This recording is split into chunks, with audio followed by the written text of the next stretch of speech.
नमस्कार मित्रों, मैं हूं मनोज ओझा और हम पढ़ रहे हैं संस्कृत व्याकरण। संस्कृत व्याकरण का यह तीसरा वीडियो मैं आज अपलोड कर रहा हूं। और अगर आपने इससे पहले वर्णमाला के 2 वीडियो नहीं देखे हैं तो उनको अवश्य देखें और अधिक से अधिक इन वीडियो को शेयर भी करें ताकि दूसरे विद्यार्थियों को भी इसका लाभ पहुंच सके। इन वीडियो को अपलोड करने का मेरा उद्देश्य है, वर्तमान में कोरोना वायरस के कारण लगभग पूरे देश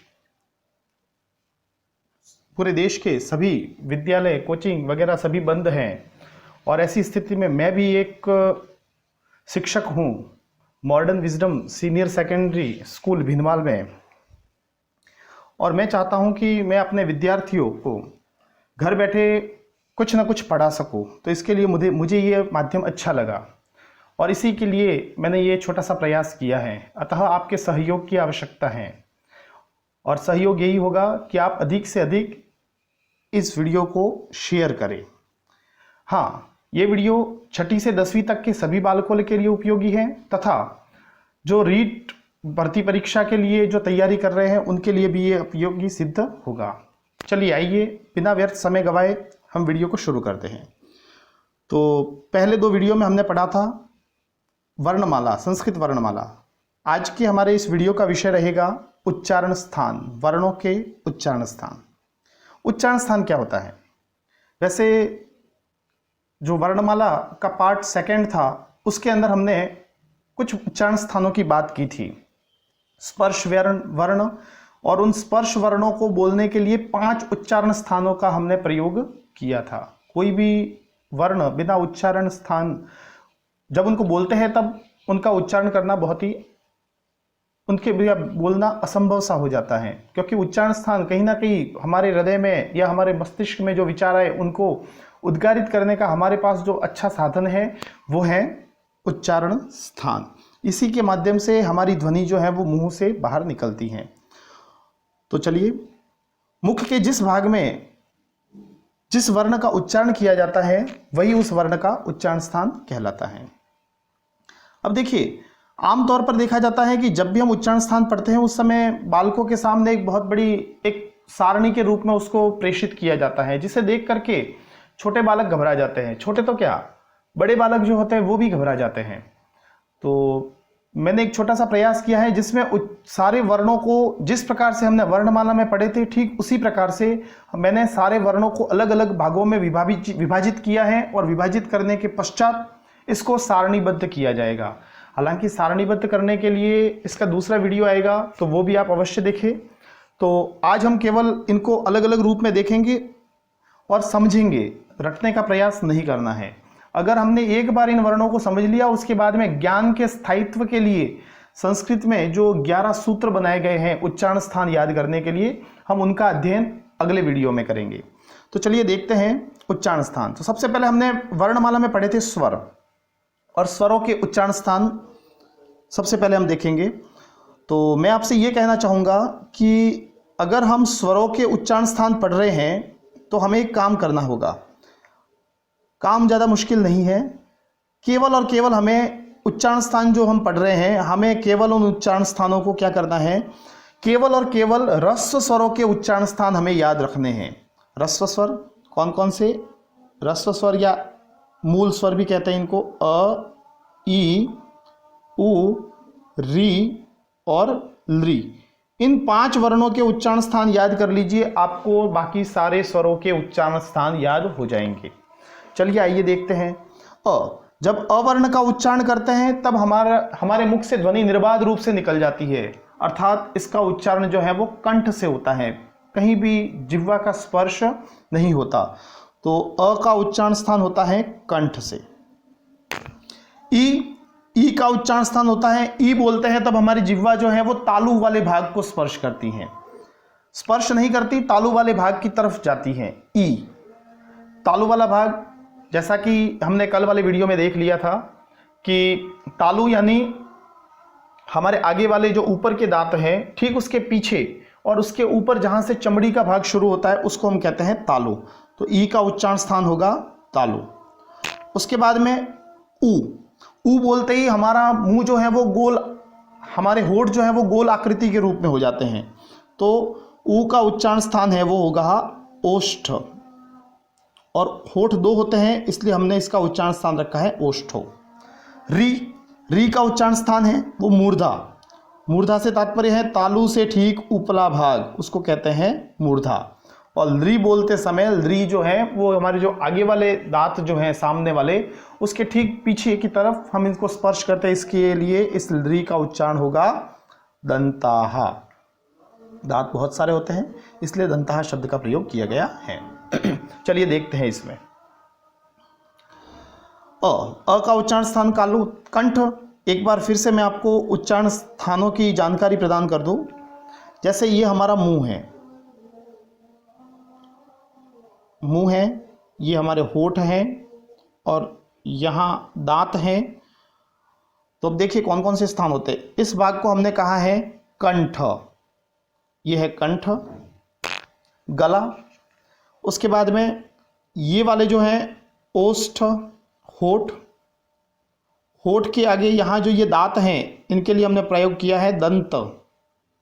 दांत से ठीक ऊपर वाला ये वाला भाग, इसको हम कहते हैं तालु। और ये वाला भाग जो सबसे टॉप लेवल का होता है उसको कहते हैं मूर्धा। इस प्रकार से अभी हमने केवल और केवल 5 उच्चारण स्थानों के बारे में जानकारी प्राप्त की, और सारे स्वर जो हैं उन सभी स्वरों का उच्चारण स्थान यही होते हैं। ये 5 वर्ण ही, 5 उच्चारण स्थान ही होते हैं। आइए देखते हैं। अ का उच्चारण होता है कंठ से। चूंकि आ जो है वो भी अ से ही मिलकर बना है, अ प्लस अ, तो जो इसका उच्चारण होगा वो ही इस अ प्लस अ, कंठ और कंठ यानी कि कंठ, तो आ का उच्चारण भी कंठ से होता है। तो अ और आ दोनों का उच्चारण स्थान कंठ है। फिर बात करते हैं ई की। तो ई का उच्चारण स्थान है तालु। तो ई प्लस ई से मिलकर के बना है बड़ी ई, तो इसका भी उच्चारण स्थान होगा तालु। तो दोनों ई का उच्चारण स्थान होता है तालु। फिर बात करते हैं ऊ की। तो ऊ का उच्चारण स्थान होता है ऊ। अगर आप बोलेंगे तो बोलने से ही पता चलेगा कि होठ जो है वो हमारे गोलाकार आकृति में हो जाते हैं। तो ऊ प्लस ऊ मिलकर के बना है बड़ा ऊ, तो जो इसका उच्चारण होगा वो ही इसी का भी होगा। तो दोनों ऊ का उच्चारण स्थान है ओष्ठ। फिर है री से तात्पर्य है री बोलते हैं तब हमारी जिह्वा जो है वो हमारे मुंह के टॉप लेवल पर जो तालु से ऊपर वाला भाग है वहां पर स्पर्श करती है। तो री का उच्चारण स्थान होगा वो ही बड़ी री का भी होगा, क्योंकि बड़ी री का निर्माण भी री प्लस री से हुआ है। तो इस प्रकार से इसका उच्चारण स्थान है वो मूर्धा होगा। और ली का उच्चारण होगा दांतों से, क्योंकि ली बोलते हैं तब हमारे जो आगे वाले मुंह के ऊपरी हिस्से के जो आगे वाले दांत हैं यहाँ, और जिह्वा जो है हमारी जीभ वो यहाँ स्पर्श करती हैं, तो इसलिए इसे हम तालु कहते हैं। बड़ी ली नहीं होती है। उसके बाद में बात करते हैं ए आई और ओ औ की। तो सबसे पहले इन वर्णों के उच्चारण स्थान को जानने से पहले हमें इस बात का ध्यान रखना पड़ेगा कि ए का निर्माण कैसे हुआ है। तो ए का निर्माण जैसा कि यहां लिखा हुआ भी है अ प्लस ई, इससे हुआ है ए का निर्माण। अब देखते हैं अ का उच्चारण कहां से होता है, कंठ से, और ई का उच्चारण स्थान क्या है, तालु। तो दोनों का मिलाकर के जो होगा कंठ प्लस तालु, तो ए का उच्चारण जो है वो कहां से होगा, कंठ तालु से।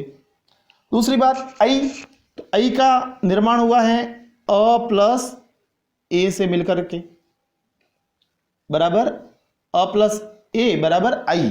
तो जो कंठ और तालु इन दोनों का उच्चारण स्थान जो है वो कंठ प्लस कंठ तालु, तो इसका पूरे का मिलकर के क्या बनेगा, उच्चारण स्थान कंठ तालु। चलिए अब देखते हैं ओ कैसे बना था।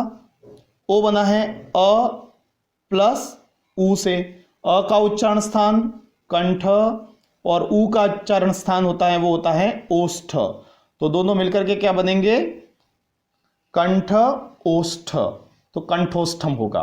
और यही संरचना अगर हम देखें तो अ प्लस ओ से मिलकर के बना है औ, तो कंठ और कंठ तालु, सॉरी कंठ ओष्ठ, कंठ और इसका उच्चारण होता है कंठ ओष्ठ से, तो पूरे का मिलकर के बनेगा औ का कंठोष्ठम। एक बार फिर से देख लेते हैं। स्वरों के उच्चारण स्थान अ और आ का कंठ से, ई और बड़ी ई का तालु से, उ और बड़ा उ का औष्ठव, यानी दो होठ होते हैं इसलिए औष्ठव द्विवचन का प्रयोग किया गया है।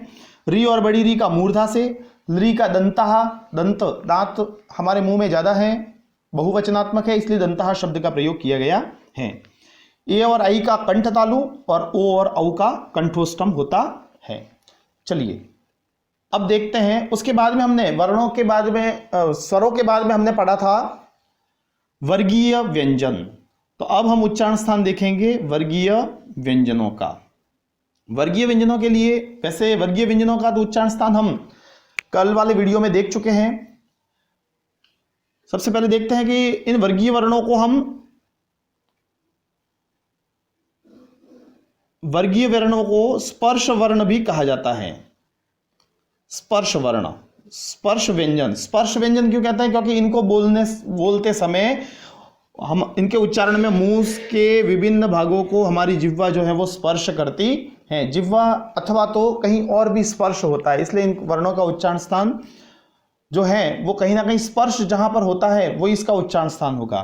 जैसे हमने कल देखा था क वर्ग, पूरे क वर्ग का एक उच्चारण स्थान होगा, च वर्ग का एक होगा, ट वर्ग का एक होगा, त वर्ग का एक होगा और प वर्ग का भी एक ही होगा।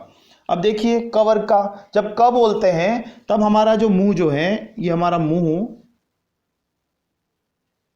और ये है कंठ का भाग, जहां छोटी सी जीभ जिसको बोलते हैं वो भी होती है, यहां पर स्पर्श करता है। क, ख, ग, घ, ङ। जब इनका उच्चारण करते हैं तब हमारी जिह्वा जो है वो कंठ से स्पर्श करती है, इसलिए इनका उच्चारण स्थान होगा कंठ। और कल हमने बात भी की थी कि क वर्ग के लिए बिल्कुल संक्षिप्त नाम क्या होगा? कु। कु यानी क वर्ग। अब बात करते हैं च वर्ग की अथवा चू की। तो च वर्ग का मतलब, च वर्ग जब बोलते हैं तब हमारी जिह्वा जो है वो तालु वाले भाग पर स्पर्श करती है। ये हमारा मुंह और यहां होठ है और यहां दांत है, इसके ठीक ऊपर ये वाला भाग जो है इसको तालु कहते हैं, जहां दांत पूरे होकर के चमड़ी का आगमन हो जाता है उसे कहते हैं तालु। तो इसको बोलते समय जीभ जो है वहां स्पर्श करती है। जैसे उच्चारण करके हम देखेंगे, मेरे साथ साथ आप भी बोलिएगा, च, छ, ज, झ, ञ, इस प्रकार से। उसके बाद में बात आती है ट वर्ग की। ट वर्ग में, ट वर्ग या इसको टू भी बोलते हैं। ट वर्ग का उच्चारण करते समय हमारी जीभ जो है वो मूर्धा के स्पर्श करती है। मूर्धा, ये हमारा मुंह, ये दांत और अभी हमने देखा था यह होठ है, ठीक इसके यहां तालु है और ये सबसे ऊपर वाला हिस्सा मध्य वाला, इसको हम कहते हैं मूर्धा। और इसको बोलते समय हमारी जीभ जो है वो यहां स्पर्श करती है। आप भी मेरे साथ बोलिएगा, ट, ठ, ड, ढ, ण। इसके बाद में बात आती है त वर्ग की या तू। ये मुंह और इसमें ये आगे वाले ऊपर वाले दांत, यहां पर हमारी जीभ जो है वो यहां स्पर्श करेगी इस दांतों के, इसलिए इसको कहा जाता है दंताहा। उच्चारण करके देखेंगे त वर्ग का या तू का, त, थ, द, ध, न। इस प्रकार से इसका उच्चारण दांतों से होता है, इसलिए इसका उच्चारण स्थान है दंताहा। उसके बाद में बात आती है प वर्ग की। प वर्ग, प वर्ग जो है, प वर्ग का जब उच्चारण किया जाता है तब हमारे दोनों होठ जो है वो आपस में मिलते हैं। जैसे प, फ, ब, भ, म, ऊपर वाला और नीचे वाला दोनों होठों का मिलन होता है, इसलिए इसका उच्चारण स्थान है ओष्ठ। अब यहां आप इन सब का उच्चारण स्थान जान चुके हैं, लेकिन आपको देख रहे होंगे कि यहां ये वर्गों के जो हमने इसको बांटा हुआ है, वर्गों के पहले वर्ण, वर्गों के दूसरे वर्ण, तीसरे, चौथे और पांचवे, लेकिन पांचवा जो वर्ण है, सभी वर्गों का पांचवा वर्ण, इस पर एक लाल रंग से घेरा बनाया हुआ है। और फिर नीचे नासिका लिखा हुआ है। इसका मतलब क्या है, वर्गों के पांचवें वर्ण जो हैं, इन वर्गों के पांचवें वर्णों के लिए यहाँ लाइन लिखी हुई है, आप ध्यान से पढ़िएगा।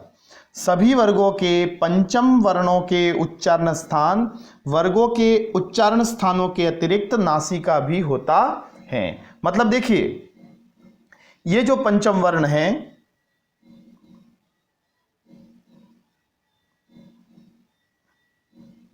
ये जो पंचम वर्ण है, इनका उच्चारण स्थान कहां से होता है। जैसे क वर्ग का पंचम वर्ण ङ, इस ङ का उच्चारण होता है कंठ से, और कंठ के साथ में नासिका से भी होता है, कंठ प्लस नासिका से। मतलब इन पंचम वर्णों का अपने इसके सामने जो लिखा हुआ है वो तो होगा ही, साथ में नासिका से भी होता है। सभी समस्त पंचम वर्णों का उच्चारण स्थान नासिका से भी होता है।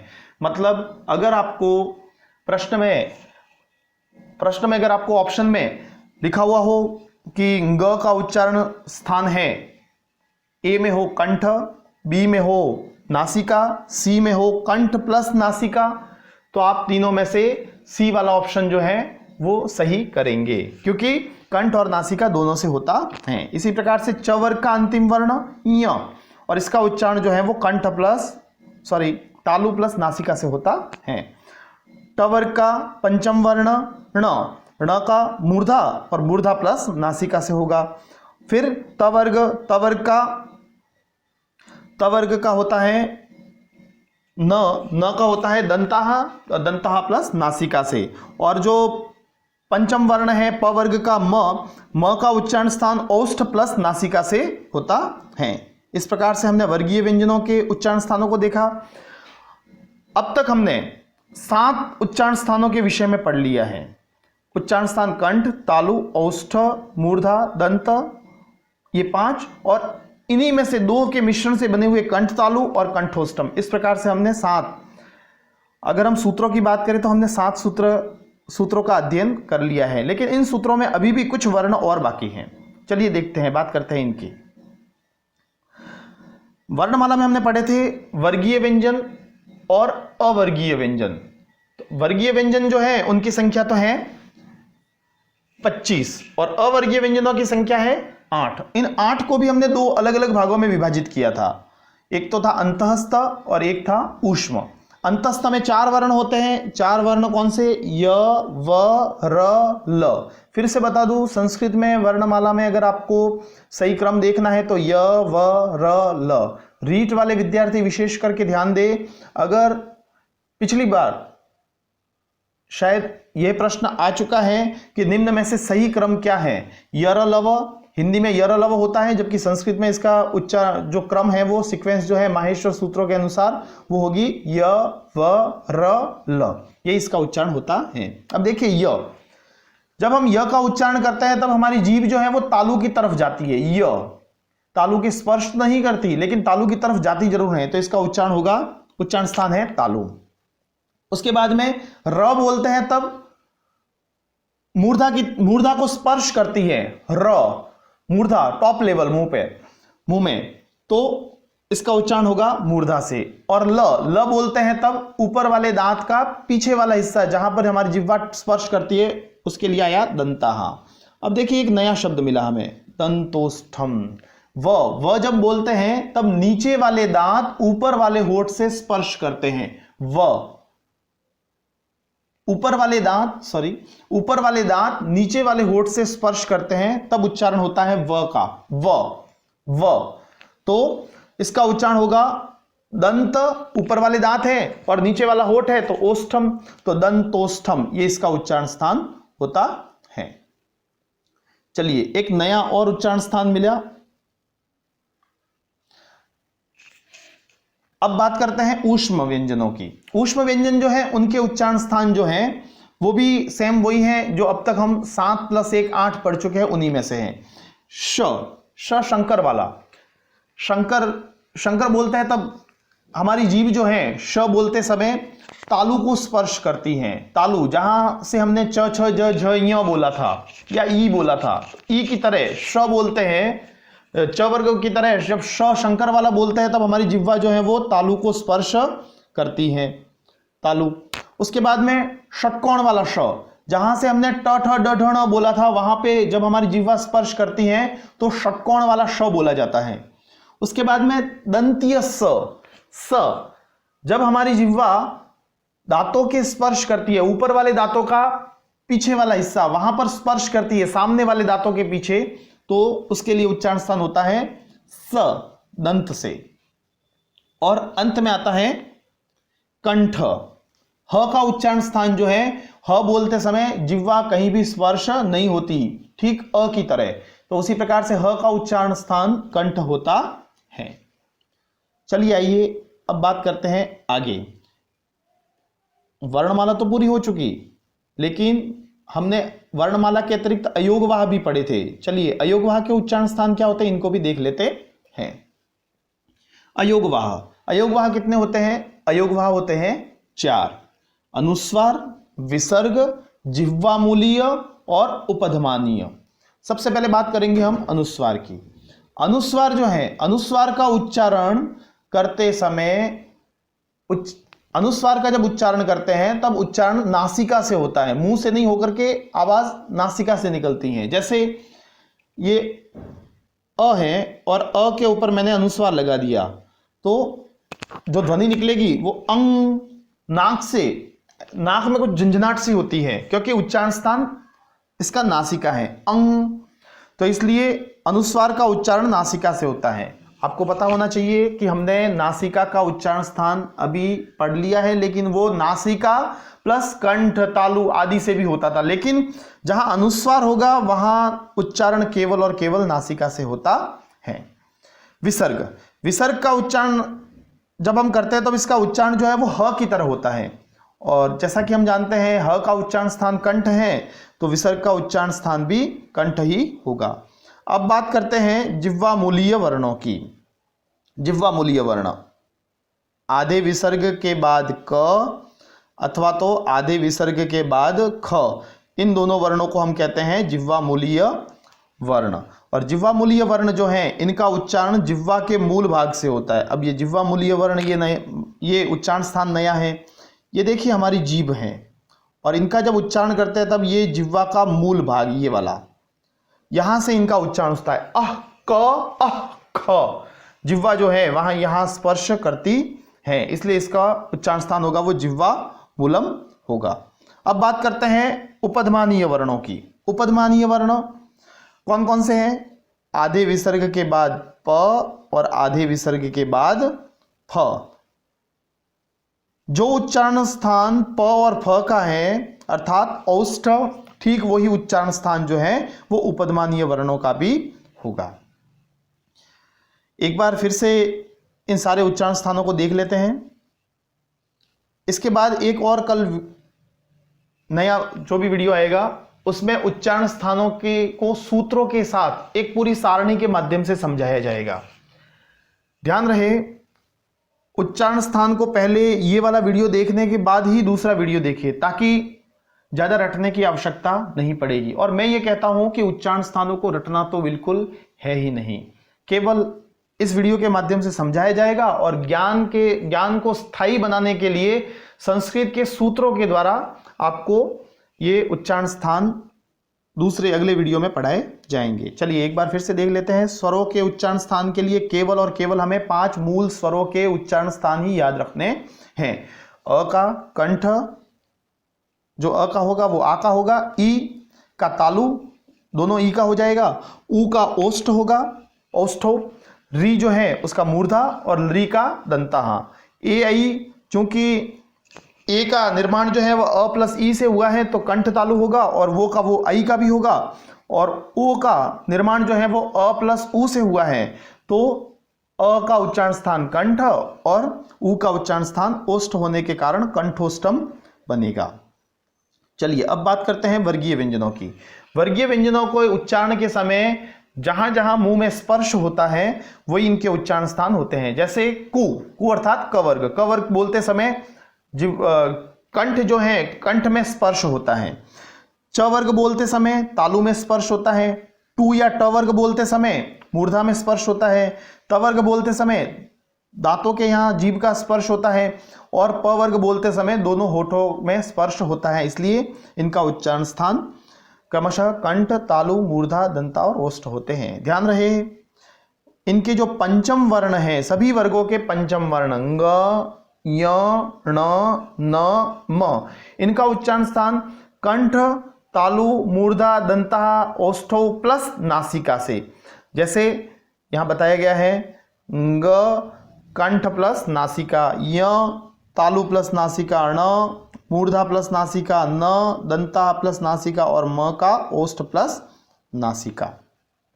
चलिए अब आगे बढ़ते हैं। उसके बाद में बात आई अवर्गीय व्यंजनों की। अवर्गीय व्यंजनों में य व र ल अंतस्थ वर्ण। अंतस्थ वर्णों का हमने देखा, य जो है य का उच्चारण करते समय य जिह्वा जो है वो तालु की तरफ जाती है। व का उच्चारण करते समय व ऊपर वाले दांत नीचे वाले होठ से स्पर्श करते हैं। र का उच्चारण करते हैं तब मूर्धा पर जिह्वा स्पर्श करती है और ल का उच्चारण करने पर दांतों से जीभ स्पर्श करती हैं।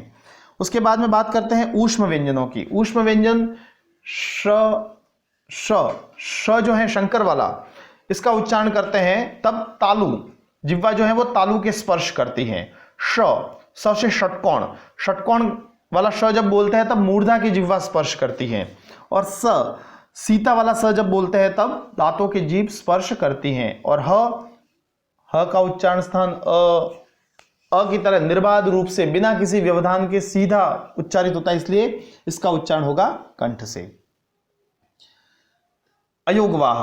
अयोगवाह चार होते हैं, अनुस्वार, विसर्ग, जिह्वा मूलीय और उपधमानीय। अनुस्वार जो है, अनुस्वार का उच्चारण नासिका से होता है, विसर्ग का उच्चारण कंठ से होता है, जिह्वा मूलीय वर्णों का उच्चारण जिह्वा के मूल से। ये बात विशेष ध्यान रखने योग्य है कि उपधमानीय वर्ण जो है उनका उच्चारण स्थान तो जहां से प का उच्चारण होता है ठीक वहीं से उपधमानीय वर्णों का भी उच्चारण होता है। लेकिन जिह्वा मूलीय जो वर्ण है इनका उच्चारण स्थान कंठ से नहीं होकर के जिह्वा के मूल भाग से होने के कारण इनका उच्चारण स्थान होता है जिह्वा मूलम। उम्मीद करता हूं कि आपको ये वीडियो समझ में आ गया होगा और मेरा उद्देश्य अधिक से अधिक बालकों तक शिक्षा पहुंचाने का। इस कोरोना वायरस से जब पूरा देश जूझ रहा है उस समय मेरा उद्देश्य केवल और केवल सभी बालकों तक ये शिक्षा पहुंच जाए, बस यही उद्देश्य है। इसलिए अधिक से अधिक इस वीडियो को शेयर करें। और अगर कोई रीट का विद्यार्थी है और संस्कृत को उसने लिया है, संस्कृत भाषा का चयन किया है, तो उसके लिए भी ये वीडियो कारगर साबित होगा। चलिए अब वीडियो बहुत ज़्यादा लंबा हो जाएगा, इसलिए इसका आगे वाला पार्ट आएगा वो इसके ज्ञान को स्थायित्व करने के लिए संस्कृत के सूत्रों के माध्यम से। बहुत छोटे छोटे सूत्र हैं, उन सूत्रों को याद करने के बाद फिर कभी भी इसमें गलती हो ही नहीं सकती। तो ठीक है, मिलते हैं एक और नए वीडियो के साथ। जय हिंद, जय भारत।